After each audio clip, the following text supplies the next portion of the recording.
Prepárate para el evento que cambiará la oftalmología en Latinoamérica.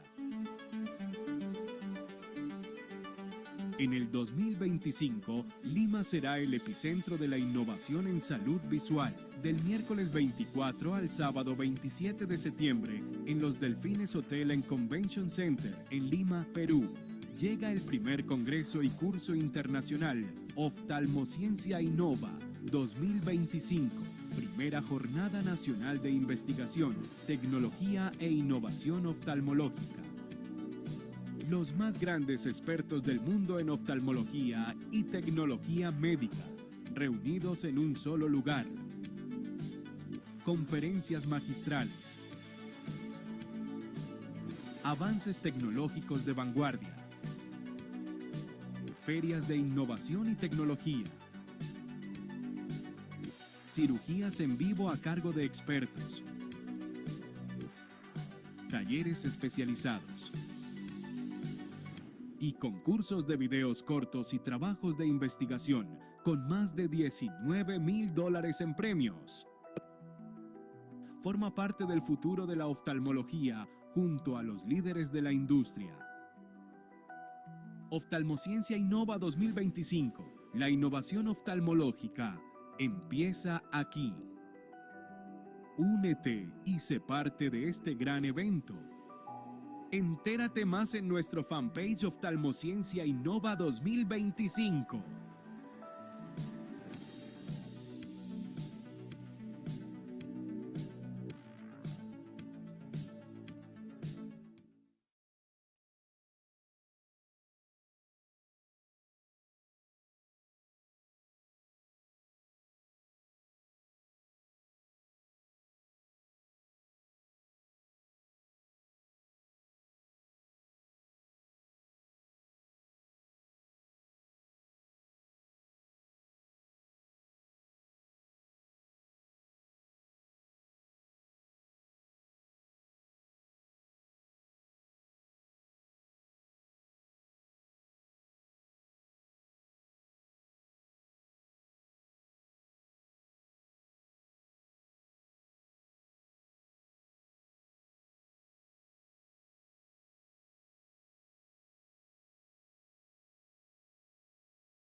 Buenos días con todos. Damos inicio al segundo día del curso internacional de oftalmología pediátrica y estrabismo. Este día presentamos a la doctora Michelle, médico oftalmóloga, fellow en oftalmología pediátrica y estrabismo en la Fundación Metrofraternidad, especialidad oftalmología en el Instituto Nacional de Oftalmología por la Universidad Federico Villarreal, médico cirujano con estudios de pregrado de la Universidad Nacional de Trujillo. Nos va a brindar la exposición a cargo de la doctora médico residente Yanira Vázquez, de Fisiología de Músculos Extraoculares. Un fuerte aplauso, por favor.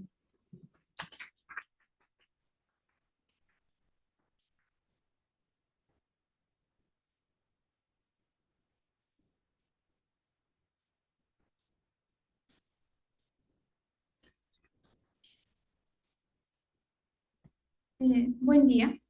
Para continuar con el curso de estrabismo, el día de hoy expondré la parte de fisiología de los músculos extraoculares y la doctora Lázaro continuará con lo posterior.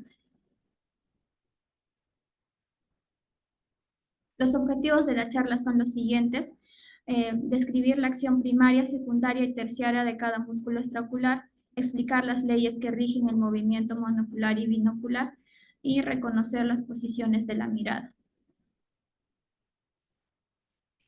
Entendamos que el globo ocular realiza sus movimientos sobre los ejes de Fick. vienen a ser los siguientes: el eje X, Y y Z, como podemos observar en el gráfico.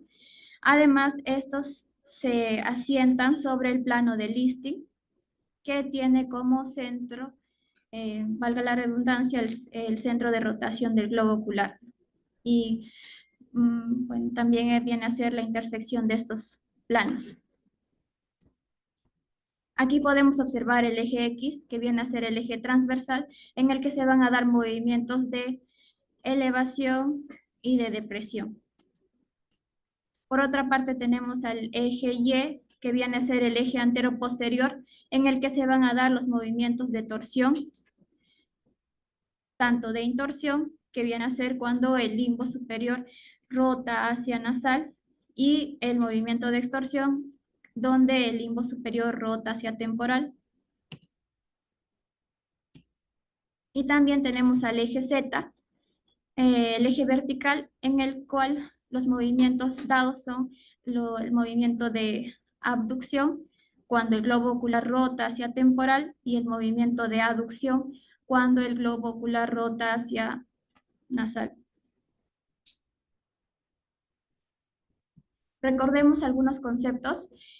Aquí es importante definir el eje visual, que como sabemos viene a ser la línea imaginaria que va a unir el punto de fijación con la fobia. Por otra parte, recordemos que las cavidades orbitarias no son paralelas, sino que forman un ángulo entre sí de 45 grados. La línea imaginaria que lo biseca viene a ser denominada eje orbitario, que toma un valor de 22.5, y bueno, por convención se toma el valor de 23 grados. Estos, ambos valores son importantes para poder entender conceptos posteriormente. Ahora, en cuanto a las posiciones de la mirada, estas nos van a permitir evaluar los movimientos oculares. Empecemos reconociendo a la posición primaria de la mirada. Esta viene a ser dada cuando se le solicita al paciente mantener una posición erguida con la cabeza sin inclinaciones y la mirada hacia el infinito. Este es el punto de partida para poder evaluar los otros movimientos musculares. Posteriormente tenemos que definir a las posiciones secundarias. Estas vienen a ser las posiciones de, como podemos observar acá, la supraversión, la mirada hacia arriba, la mirada hacia abajo, la infraversión, la mirada hacia la derecha, la dextroversión, y la mirada hacia la izquierda, la levoversión. Ya las posiciones combinadas entre estos vienen a ser denominadas posiciones terciarias. Así tenemos a la dextro-supraversión, levo-supraversión, a la levo-infraversión y a la dextro-infraversión. Y bueno, las posiciones que en sí nos van a ayudar a evaluar los movimientos musculares de forma aislada vienen a ser las posiciones de los extremos, y vienen a ser denominadas las posiciones cardinales. Ya la combinación de todas estas 9 posiciones vienen a ser denominadas posiciones diagnósticas de la mirada. Ahora iniciamos reconociendo las acciones musculares. Bueno, empecemos definiendo o recalcando de que los rectos horizontales vienen a tener solo acción primaria. Así, la contracción, por ejemplo, del recto medial nos va a dar un movimiento de rotación hacia nasal, como podemos observar aquí, mientras que la contracción del recto lateral nos va a dar una rotación del globo hacia temporal, es decir, una abducción. Por otra parte, los rectos verticales ya van a tener tanto acción primaria, secundaria y terciaria. En este caso, el recto superior, vamos a ver que su acción principal, primaria, va a ser la de elevación del globo ocular. Además, observamos que el limbo superior va a rotar hacia nasal, la acción secundaria de intorsión. Y por otra parte, también el globo mismo va a rotar hacia nasal, ¿no? La aducción. Mientras que su contraparte, el recto inferior, va a tener como acción primaria a la depresión del globo ocular, como observamos aquí, a la extorsión, es decir, de las horas 12 se movilizan, rotan hacia temporal, y también la rotación del globo ocular hacia nasal, la aducción. Bueno, recordemos que el eje formado entre ambos planos, plano muscular y eje visual de este músculo, viene a ser alrededor de 23 grados. Pero si es que se llegara a realizar un movimiento de rotación del globo ocular, es decir, una abducción hacia temporal, ambos planos se van a alinear y el movimiento aquí que va a primar va a ser la de elevación pura. Esta posición de abducción va a ser la posición óptima para la evaluación de forma aislada de la función de este músculo. Por otra parte, si es que se da un movimiento de aducción de aproximadamente 67 grados, vamos a observar que ambos planos, el plano del eje visual y el plano muscular, van a formar un ángulo de 90 grados, con lo cual las acciones que van a ser principales aquí van a ser las de torsión, la intorsión y aducción. De igual forma, de forma análoga, el recto inferior, al hacer un movimiento de aducción, ambos planos se sobreponen, con lo cual el movimiento principal va a ser la de depresión pura. De igual forma se indica de que esta es la posición de abducción para los rectos, tanto inferior, superior, es la posición óptima para evaluarlos. Por otra parte, si es que el globo está en aducción, los movimientos fundamentales van a ser de extorsión y aducción para el recto inferior. Ahora, en cuanto a los oblicuos, el oblicuo superior va a ser su acción primaria de intorsión, secundaria la de depresión, como observamos acá, y la terciaria de abducción. Mientras que su contraparte, vemos de que el ojo, el oblicuo inferior, va a tener como acción primaria la extorsión. También se va a elevar el globo ocular y va a rotar hacia temporal. Aquí, si es que el globo ocular rota hacia nasal, es decir, hace un movimiento de aducción, ambos planos se van a superponer. Y el movimiento aquí que se va a evaluar viene a ser el de depresión. Así se indica de que para los oblicuos la posición óptima para evaluarlos viene a ser el de aducción del globo ocular. Mientras que si el globo se abduce, movimientos a evaluar son de intorsión y abducción como tal. Y aquí observamos lo mismo, de aducción. Si hay un movimiento de aducción del globo ocular, ambos planos se sobreponen y el oblicuo inferior aquí va a elevarse. Mientras que si es que se abduce el globo ocular, el movimiento es torsional para el oblicuo inferior. Y aquí tenemos una tabla resumen en el que ambos rectos horizontales observamos que solamente tienen su función de primaria, mientras que para los rectos inferior, superior, tiene tanto acción primaria, secundaria y terciaria, de igual forma para los oblicuos. Bueno, recordar en términos más claros lo que los rectos verticales van a aducir, mientras que los oblicuos abducen. Además, los músculos que llevan el término inferior van a extorsionar, van a tener entre sus acciones extorsionar, y mientras que los músculos que llevan en su término superior van a intorsionar. Ahora, en cuanto a los movimientos oculares, esto va a depender si se realiza un movimiento monocular, como las ducciones, o movimientos binoculares, como las vergencias o versiones. Las ducciones vienen a ser movimientos monoculares que se realizan alrededor de los ejes de Fick. Así tenemos a la subreducción, si es que el ojo se eleva hacia arriba, la infraducción hacia abajo, a la abducción, a la aducción y las intorsiones, ¿no? Intorsión, extorsión. Mientras que las versiones, como observamos acá, ya son movimientos binoculares, son movimientos conjugados que se dan en una misma dirección, en un mismo sentido. Y bueno, partiendo de la posición primaria de la mirada, vamos a ver de que si es que la mirada se va hacia arriba, se denomina supraversión, hacia abajo infraversión, hacia la derecha dextroversión, levoversión y la combinación de estos, ¿no? Mientras que las vergencias vienen a ser movimientos disyuntivos, que si bien se dan en una misma dirección, no vienen a darse en un mismo sentido. Así tenemos a las convergencias, divergencias, las vergencias horizontales. Por otra parte, recordemos a la ley de Sherrington, denominada también ley de inervación recíproca. Aquí es importante definir a los músculos agonistas antagonistas. Estos vienen a ser músculos, bueno, en un mismo ojo, que van a tener una función opuesta, ¿no? Así tenemos, por ejemplo, del recto medial, el antagonista viene a ser el recto lateral, y así del oblicuo superior, el oblicuo inferior.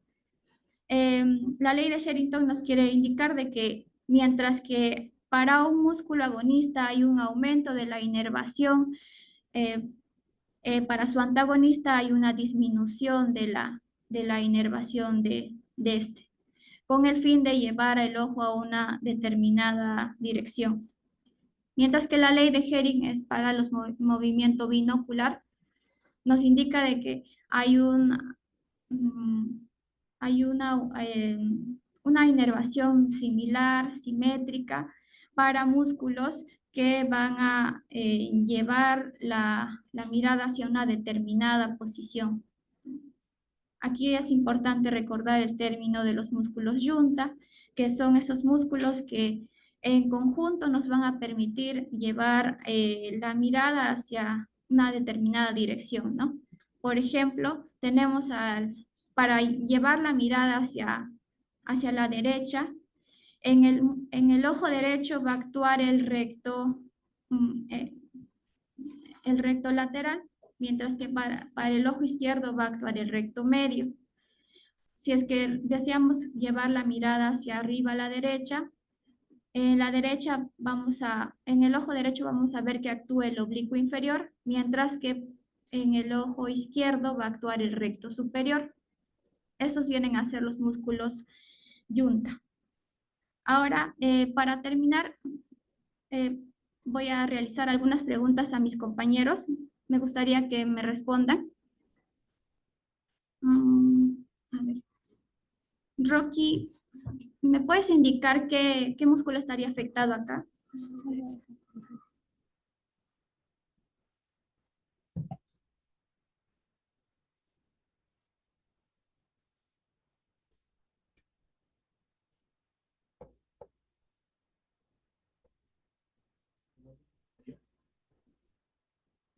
Sí, así es. El músculo aquí que está hipofuncionante viene a ser el oblicuo superior, ¿no?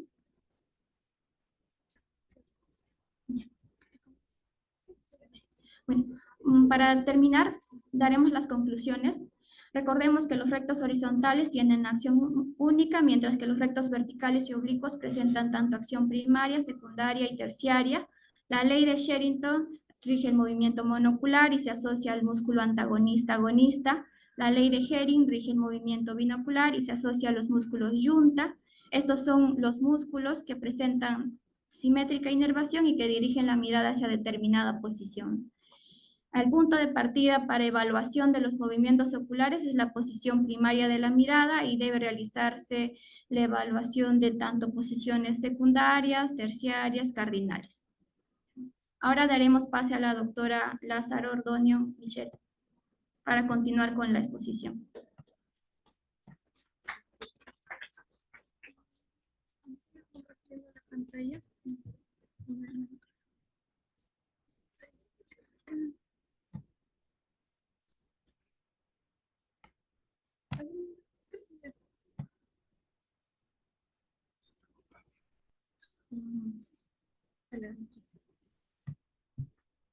Bueno, buenos días con todos. Gracias a la doctora Yelena por su exposición y la explicación de la fisiología motora. Ahora voy a hablar de la evaluación motora y sensorial. Vamos a tratar de hacerlo lo más dinámico posible porque sé que muchas veces este es un tema un poco pesado. Vamos a ver. Entonces, la evaluación motora va a comenzar desde que el paciente ingresa a nuestro consultorio. Tenemos que ver cómo ingresa, la posición que realiza, lo vamos a evaluar, lo vamos a ver más adelante. Vamos a caracterizar la desviación, vamos a medir esta y por último vamos a evaluar las versiones y las ducciones. Entonces, como les decía, la evaluación va a comenzar desde que el paciente ingresa a nuestro servicio. Vamos a ver, por ejemplo, este paciente era un niño que venía en una silla de ruedas, tenía una parálisis cerebral infantil y tenía una posición de la cabeza rotada hacia el hombro derecho. Tenía un estrabismo evidente, una exotropia asociada a daño neurológico. Tenemos a este otro niño que venía con estas facies, ¿no? Que es característico de una parálisis facial. Él tenía un síndrome de Moebius. Y acá tenemos otra niña que la mamá la trae porque tenía una desviación, una esodesviación. Pero al evaluarla un poco más a detalle vemos cómo tiene esta parálisis facial. Entonces ella también tenía un síndrome de Moebius, que era menos evidente. También evaluar y saber si es que los niños tienen algún síndrome. Por ejemplo, esta es una niña con síndrome de Goldenhar, sabemos que está más asociado a algunos estrabismos como el síndrome de Duane. Esta otra niña era traída por su madre por presentar dificultad para la elevación ocular y tenía una posición anómala de la cabeza y elevaba el mentón para poder ver. Pero es importante acá ver a la madre, quien tenía las mismas facciones, ¿verdad? Entonces, se trataba de una fibrosis de músculos extraoculares familiar. Entonces, en la inspección vamos a ver la desviación ocular, pero no solo eso, las características faciales, oculares del paciente y muy importante la posición de la cabeza. Con respecto a las características faciales, una de las causas más frecuentes de consulta va a ser los pseudoestrabismos. Esta niña tiene un epicanto, este pliegue marcado acá, que va a ocultar la esclera nasal en este lado y va a simular una esotropia, ¿verdad? Este otro niño era traído, bueno, esto es de un libro, pero el motivo de consulta era este párpado caído. Sin embargo, vemos que al tapar el ojo contralateral, el ojo izquierdo abre normalmente. Se trataba de una hipotropia que está simulando una tosis, ¿no? Esto se le llama pseudotosis. Y otras causas, por ejemplo, de pseudoexotropia van a ser el hipertelorismo. Hablando de los párpados, vemos a este niño que fue referido al servicio por una hipotropia. Sin embargo, podemos ver que más que una hipotropia, porque al realizar los test eran normales, tenía una retracción palpebral, la cual dejaba la esclera visible del lado superior y simulaba una hipotropia, ¿verdad? Otra causa del pseudoestrabismo van a ser los ángulos kappa alterados. Por ejemplo, bueno, sabemos que el ángulo kappa va a ser el ángulo entre el eje pupilar y el eje visual, y va a estar un poco más nasalizado en pacientes, por ejemplo, con antecedente de retinopatía del prematuro, donde su ángulo kappa va a ser más positivo, es decir, se va a ver más hacia nasal y va a dar una falsa idea de una pseudoexotropia. ¿Cómo podemos diferenciarlo? Pues con las pruebas de cobertura, estos van a ser normales, y también tapando uno de los ojos vamos a ver que el reflejo se va a mantener en el lado nasal. Por el contrario, pacientes con ángulos kappa negativo, como por ejemplo los miopes altos, van a dar la idea de una pseudoesotropia porque el reflejo va a encontrarse hacia temporal. Y bueno, importante evaluar la posición de la cabeza. Este es un paciente que tenía una tortícolis horizontal. El motivo de consulta es esto, la mamá lo trae porque está todo el tiempo así. Y vemos que al enderezar la cabeza, este niño estaba ocultando algo. Y era este nistagmus. Entonces, recordemos siempre que detrás de una tortícolis tenemos que buscar un estrabismo o un nistagmus que quizás no se ha percatado, ¿no? El paciente siempre va a tomar una posición contraria a donde hay mayor desviación, o sea, va a tomar la posición donde tiene menos desviación o donde no tiene nistagmus. Con respecto a los tortícolis verticales, tenemos el CHINAP, el CHINDAM. Es esta niña que tenía la fibrosis de músculos extraoculares, que tenía esta posición para poder ver porque no podía elevar los ojos. Entonces recordemos que la cabeza va donde los ojos no pueden ir. Esta es una tortícolis torsional, vemos una niña con parálisis del cuarto nervio, quien es traída por esta posición. Ella había recibido tratamiento por una tortícolis con fisioterapia, pero pues finalmente va al oftalmólogo y se dan cuenta que se trata de una tortícolis por causa ocular. Y pues siempre, como les decía, ir a la posición contraria, y vemos cómo se evidencia claramente esta hipertrofia del ojo derecho, ¿no? Por una parálisis del cuarto nervio congénito.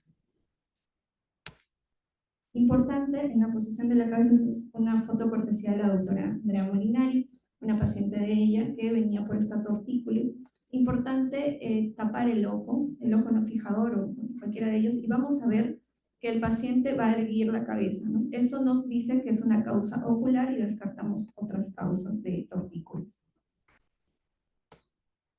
Entonces, recordemos, enderezar la cabeza y observar la alineación ocular, llevar la cabeza a la dirección opuesta y observar la alineación, y tapar el ojo no fijador y observar si se produce alineación para descartar otras causas de tortícolis. Entonces, ahora vamos a pasar al segundo paso, que es caracterizar la desviación, y vamos a tener las pruebas de cobertura, o los llamados cover test, el reflejo luminoso corneal y el estudio de las versiones y las ducciones. Dentro de las pruebas de cobertura tenemos que saber que tienen que tener algunos requisitos los pacientes para que les podamos hacer un cover test correcto. Entre ellos, tener una fijación foveal, ser capaz de prestar atención y colaborar, o sea, esto no lo vamos a poder hacer en niños muy pequeños o personas con discapacidad. Ser capaces de hacer movimientos oculares y tener una buena agudeza visual, o por lo menos de 20/100 o mejor. Este test se debe hacer de lejos, de cerca, sin corrección y con corrección. Ok. Entonces, en el test de cover and cover vamos a fluir un ojo, por convención siempre es primero el ojo derecho, y observar qué le ocurre al ojo izquierdo. Y luego vamos a fluir el izquierdo y observar qué le ocurre al ojo derecho. Todo esto lo vamos a ver mejor en un video para que sea un poco más fácil de entender. Ok, entonces vemos a este paciente y quiero que lo vean porque es un poquito rápido de observar. Vamos a cubrir el ojo derecho y vamos a ver qué le ocurre al ojo izquierdo. Entonces vemos acá, vamos al derecho y vemos que el ojo izquierdo realizó un movimiento de aducción. Nosotros desde la lógica tenemos que pensar, si realizó un movimiento de aducción, es porque el ojo se encontraba desviado hacia afuera, o sea, en exotropia, ¿verdad? Entonces, vemos aquí, destapamos el ojo derecho y vemos qué ocurre. El ojo derecho lo que hace es adoptar la fijación y el ojo izquierdo realiza un movimiento de abducción, es decir, se vuelve a desviar. Esto es porque el ojo derecho es el ojo fijador. Vamos a verlo otra vez, que es un poco rápido. Vemos ahí cómo el ojo izquierdo, al destapar el ojo derecho, se vuelve a desviar rápidamente. Muy bien. Y ahora vamos a tapar el ojo izquierdo. Y vemos que el ojo derecho no se da por enterado que estamos tapando el ojo izquierdo. ¿Vemos? Pero el ojo izquierdo permaneció desviado, ¿verdad? ¿Por qué? Porque el ojo derecho es el ojo fijador, entonces en este caso pues es el izquierdo el que tiende a desviarse. Y el ojo derecho, al cubrir y descubrir el ojo izquierdo, permanece ortotrópico. Ahora, hablando del cover alternante, este va a interrumpir la fusión binocular en todo momento. Por lo tanto, no nos va a distinguir entre una desviación latente y una manifiesta, sino que nos va a dar la desviación completa del paciente. Vemos acá una niña con una esotropia evidente. Vamos a cubrir un ojo y luego el otro. Vemos cómo hace un movimiento de abducción porque se encontraba desviado hacia adentro. Muy bien. Además acá fijarnos que realiza un movimiento de nistagmus, ¿no? Eso es algo que también debemos observar cuando hacemos las pruebas de cobertura, si aparecen nistagmus o si es que aparecen otras desviaciones agregadas como las desviaciones verticales disociadas. Y la prueba de prisma y cover, donde vamos a hacer uso de un prisma Vamos a ir colocando los prismas con la base en la dirección opuesta a la desviación y vamos a ir aumentando de prismas hasta que no realice ningún movimiento. Y podemos incluso, cuando ya notamos que no hay movimiento, usar un prisma superior y vamos a ver que vamos a invertir la fijación o el ojo va a realizar un movimiento de refijación y sabemos entonces que el prisma anterior era el correcto. Solo comentarles que evitar apilar dos prismas horizontales o verticales, porque eso va a distorsionar la medición. Es mejor poner un prisma en cada ojo si es que la desviación es muy grande, sobre todo cuando son mayores de 40 a 50 dioptrías prismáticas.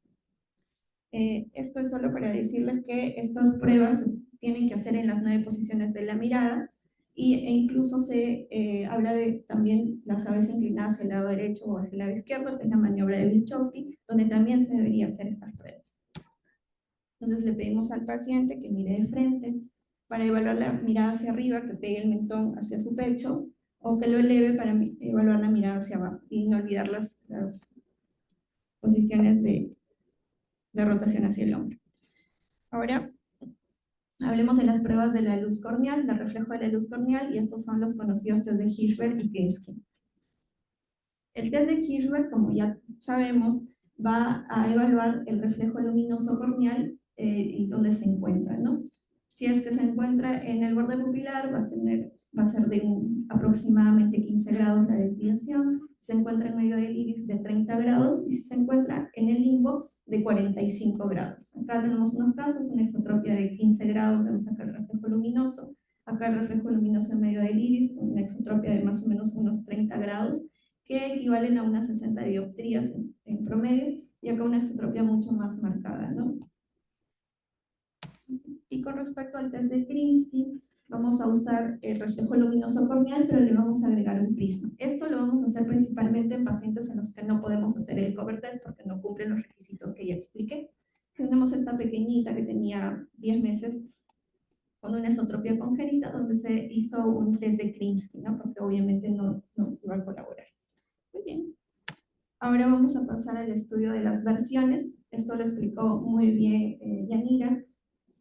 Vamos a evaluar entonces en las 9 posiciones de la mirada y vamos a recordar qué músculos actúan, ¿no? Recordarles nada más que los rectos superiores van a estar, los rectos verticales, recto superior y recto inferior, van a estar en este lado, en el lado temporal del gráfico. Acuérdense, recto superior y recto inferior. Y los rectos, como son rectos, actúan bien, ¿no? De acuerdo a lo que deberían. Entonces, superior, elevación, inferior, depresión. Y los oblicuos se encuentran en medio, en esta parte, en el lado nasal del gráfico. Entonces, pero los oblicuos son pues diferentes, no son rectos, entonces ellos hacen lo contrario. El oblicuo inferior va a ser elevación y el oblicuo superior va a ser depresión. A manera de mnemotecnia para que lo recuerden. ¿Okay? Entonces, estos son las fotos que normalmente nosotros tomamos, que son nuestros estrabogramas para poder evaluar los pacientes, ¿no? Y cuando evaluamos las versiones, podemos evaluar las anisotropias, vamos a ver ganchos, disparos, eso lo voy a explicar en una imagen. Y las anisotropias, como sabemos, es cuando hay mayor desviación o menor desviación en las posiciones de la mirada, por ejemplo, en la supraversión, en la infraversión. Entonces, cuando evaluamos las versiones, vamos a evaluar si es que hay mayor o menor excursión de un ojo con respecto al otro en una determinada posición de la mirada. Por ejemplo, esta niña que es el servicio que decía la doctora Doménica, vemos que le pedimos que haga la mirada hacia la derecha o la dextroversión, y en la dextroversión este ojo, el ojo izquierdo, no puede abducir bien, ¿no? Entonces, vemos que hay una probable limitación ante la abducción del ojo izquierdo, del ojo derecho, eso también. Bueno, entonces, vemos que probablemente hay una limitación, pero para ver si hay o no hay una limitación, vamos a pasar al estudio de las succiones, y eso lo vamos a ver a continuación. Bueno, entonces les hablaba de los ganchos. Esto es para evaluar los oblicuos. Vemos acá, se le llama gancho a esta elevación que hace el ojo en la mirada en una determinada versión, ¿no? En las lateroversiones. Por ejemplo, este gancho hacia arriba por una hiperfunción del oblicuo inferior y un gancho hacia abajo por una hiperfunción del oblicuo superior. Acá, estos dos pacientes, vemos cómo en la levoversión el ojo derecho se va hacia arriba, este es un gancho hacia arriba por una hiperfunción del oblicuo inferior derecho, y acá una hiperfunción del oblicuo inferior izquierdo. Muy bien. Un tip también para evaluar la función de los oblicuos es hacer una línea imaginaria por el limbo inferior y vemos cómo uno de los ojos se va, pues, está hacia arriba, ¿no? Por la hiperfunción. Y con respecto a los disparos que les decía que también podemos evaluar en las versiones, esto principalmente en pacientes con síndrome de Duane, vemos acá en la lateroversión hacia la izquierda cómo este paciente hace un movimiento de gancho, ¿no? Que se le llama upshoot, perdón, de disparo. Y si es que las versiones estuvieran alteradas, vamos a tener que pasar al estudio de las ducciones. Y esto, como ya decía Yanira, es una evaluación monocular, ¿no? Las versiones eran binoculares y las ducciones son monoculares. Entonces, en primer lugar, vamos a pedirle al paciente que haga las ducciones activas, ocluyendo el ojo contralateral, y luego, si es que estas están alteradas, vamos a pasar a las ducciones pasivas. Entonces, las versiones están alteradas, sospechamos de que hay una limitación de las ducciones.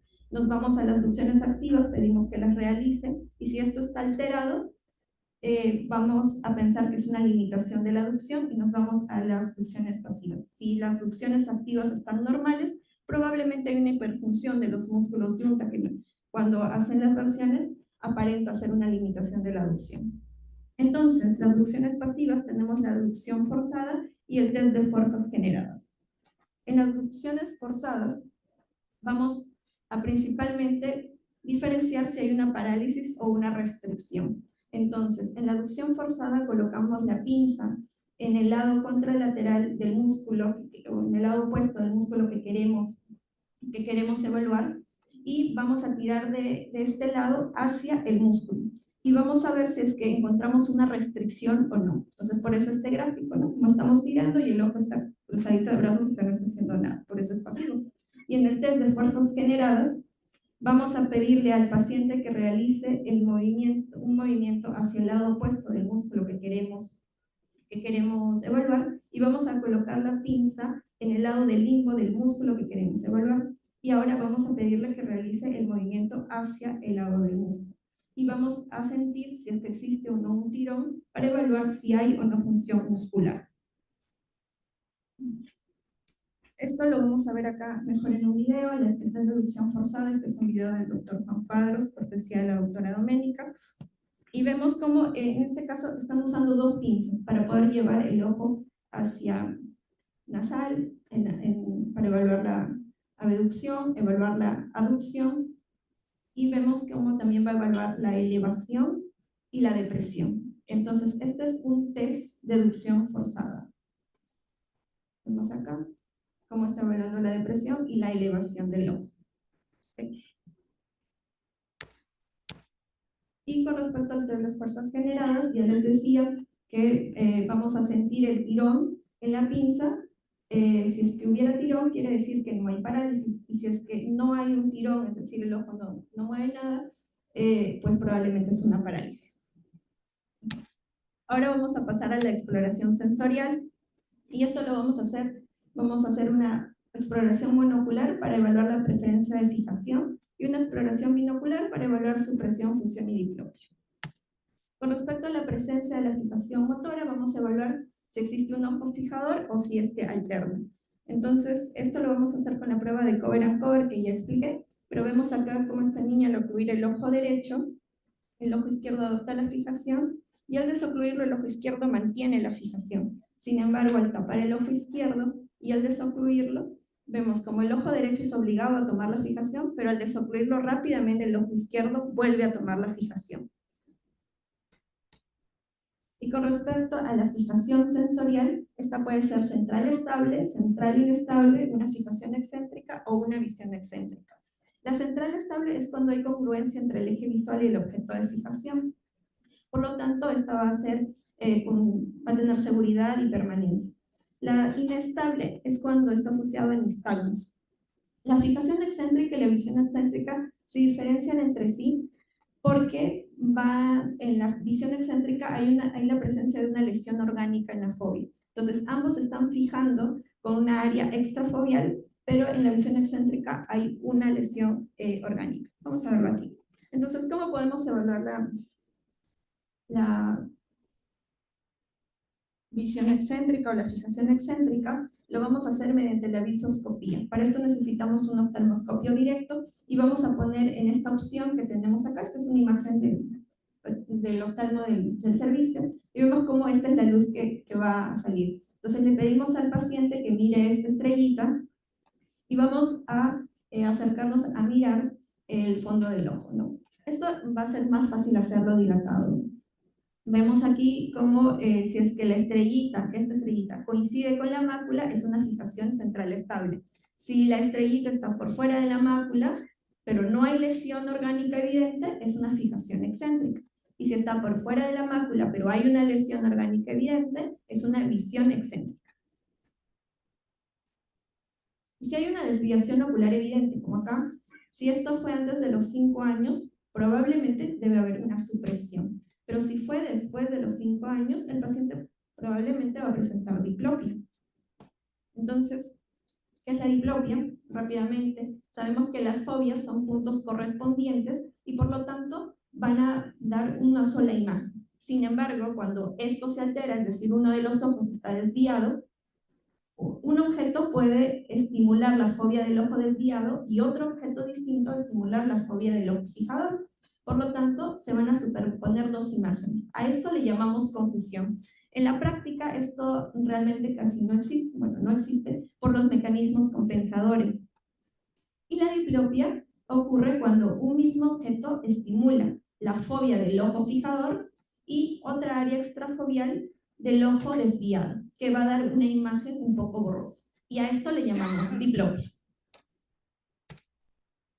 Y un mecanismo compensador va a ser la supresión. Va a ser un mecanismo sensorial por el cual vamos a evitar la diplopia y la confusión, esto principalmente en niños pequeños por su neuroplasticidad. Entonces, se va a eliminar corticalmente la percepción de este estímulo visual mediante escotomas maculares o escotomas extramaculares. Entonces, ¿qué pruebas utilizamos para la exploración binocular? Existen una lista de pruebas que podemos utilizar. Acá les traigo 4 de ellas para poder explicarlas. La prueba del prisma de 4 dioptrías de base externa la vamos a realizar en pacientes principalmente ortotrópicos que estamos sospechando de microtropias, ¿no? Para detectar pequeños escotomas de supresión. Entonces, lo normal va a ser que haya una respuesta bifásica. Lo vamos a ver aquí. Colocamos el prisma en uno de los ojos y lo que va a pasar es que el ojo se va a alejar de la base del prisma. Entonces, va a realizar un movimiento de aducción. Y por ley de Hering, el otro ojo le va a seguir, ¿no? Esa es la primera fase. Y la segunda fase ya va a actuar la fusión. Este ojo va a decir, tengo que fusionar la imagen con el ojo que está teniendo el prisma y va a realizar un movimiento de convergencia para fusionar. En la práctica clínica realmente estos movimientos son muy pequeños porque recuerden que estamos usando un prisma de 4 dioptrías, así que es un poco difícil quizás de verlo, ¿no? Y en los pacientes microtrópicos, ¿qué es lo que va a pasar? Va a haber una respuesta monofásica, porque colocamos el prisma de 4 dioptrías, el ojo va a realizar un movimiento hacia aducción y el otro ojo le sigue. Esa es la primera fase de ley de Hering. Pero en la segunda fase, como no hay fusión, este ojo no va a buscar la fusión, entonces se va a quedar ahí. Y cuando retiramos el prisma, ambos ojos van a regresar a la posición inicial. A esto le llamamos una respuesta monofásica y evidenciamos una microtropia. Ahora el test de los 4 puntos de Word, que todos debemos haber visto, consiste en una linternita que va a tener 4 puntos. Esto es bastante práctico porque nos va a permitir hacerlo de lejos y de cerca. Y estas gafas rojo-verde que por convención va a tener el lado rojo en el lado derecho. Muy bien, entonces vamos a presentarle al paciente estos 4 puntos. Y en las gafas va a ver con el filtro rojo solo lo rojo o lo blanco, o sea, va a filtrar lo verde, no va a ver lo verde, va a haber 2 puntos rojos, y si solo ve con el izquierdo va a ver los 3 puntos, estos 2 verdes y el blanco que se va a tornar verde.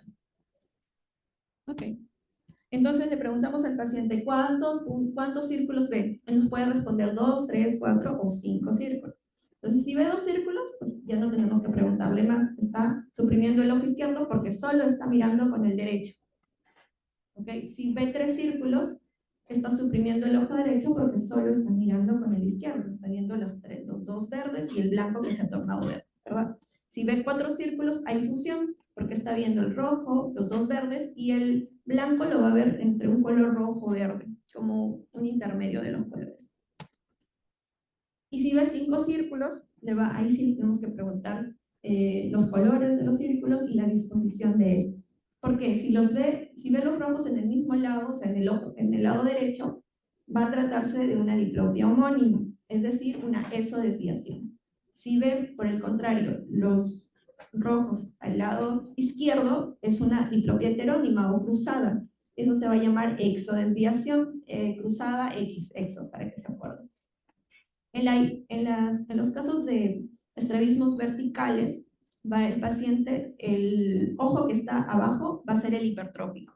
Entonces, en este caso, el derecho, recordemos que el rojo es derecho, está abajo, entonces hay una hipertropia del ojo derecho. Y aquí el que está abajo es el verde, o sea, el izquierdo, entonces es una hipertropia del ojo izquierdo. En el servicio lo que tenemos son las luces de Ward, que son un poquito distintas, pero en realidad el mecanismo es el mismo, entonces solamente es analizarlo según lo que ya expliqué. El test de filtro rojo es un test sencillo, ponemos en una montura de prueba este filtro rojo que tenemos todos en las cajas de pruebas y vamos a pedirle al paciente, le presentamos una luz con una linterna y le pedimos que nos diga si ve una o 2 luces. Entonces, si ve una, media rosadita, va a ser que el paciente tiene fusión. Y si ve 2 luces, vamos a pedirle también que nos diga a qué lado ve la roja y a qué lado ve la blanca. Y vamos a razonar igual que lo que razonamos en el Word, ¿no? Si es que hay una diplopia homónima es una endotropia, si una heterónima es una exotropia, y en las hipertropias, ¿no? Igualito. Y con respecto a la agudeza estereoscópica, la agudeza estereoscópica se va a evaluar en segundos de arco. Mientras menos agudeza estereoscópica tenga, o sea, mientras el valor sea menor, tiene mejor agudeza estereoscópica, parecido a la agudeza visual, ¿no? Entonces, se dice que lo normal es que tenga 40 o menos, o mejor, ¿no?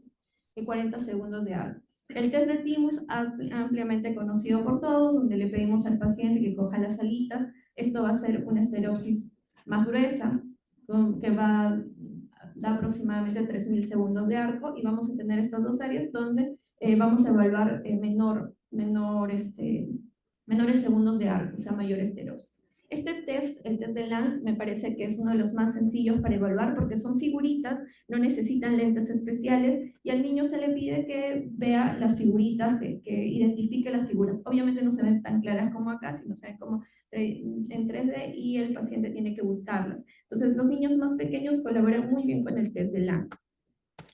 Tenemos también el test de Frisbee, que al igual tenemos que identificar, ese tampoco necesita lentes especiales. Vamos a identificar cuál de las placas se encuentra en profundidad. Y el TNO test, que sí necesita unas gafas rojo-verde para evaluar también profundidad en estos pacientes. Entonces, eso es todo, muchas gracias. Tengo esta foto que fue del año pasado en Orbis, bueno, del 2023, cuando yo era residente del tercer año. Muchas gracias.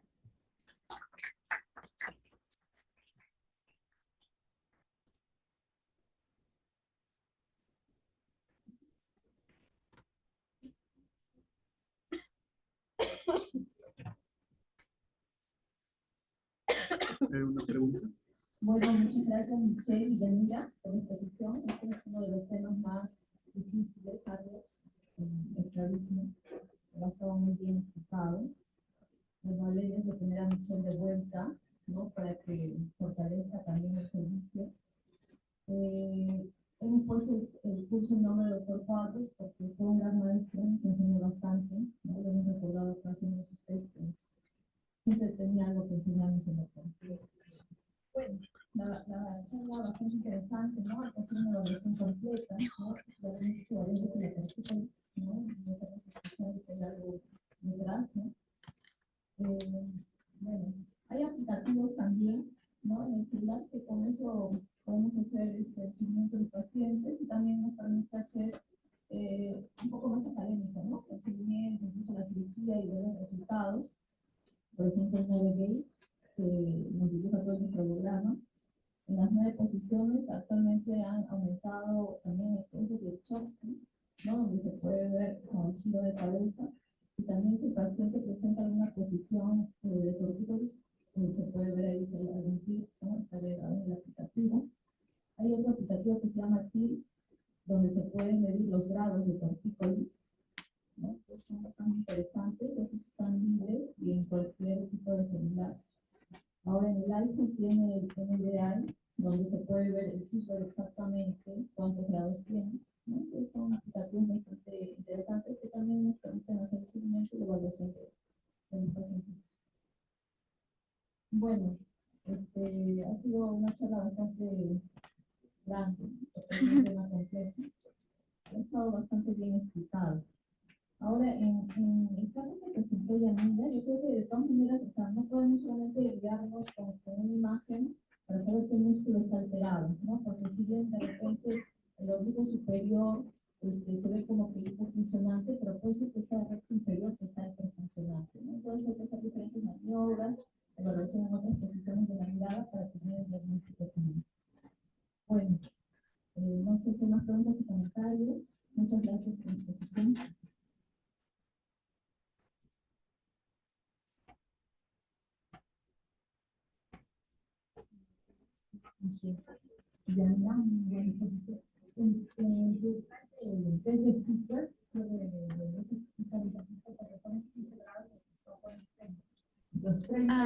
Dioptrías prismáticas.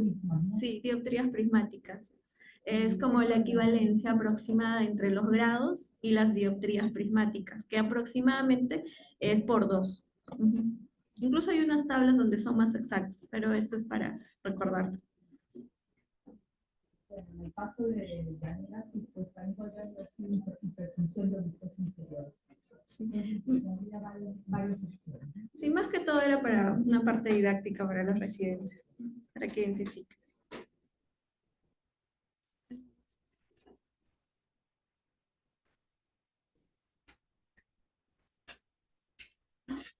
Muchas gracias, entonces damos por concluida la charla.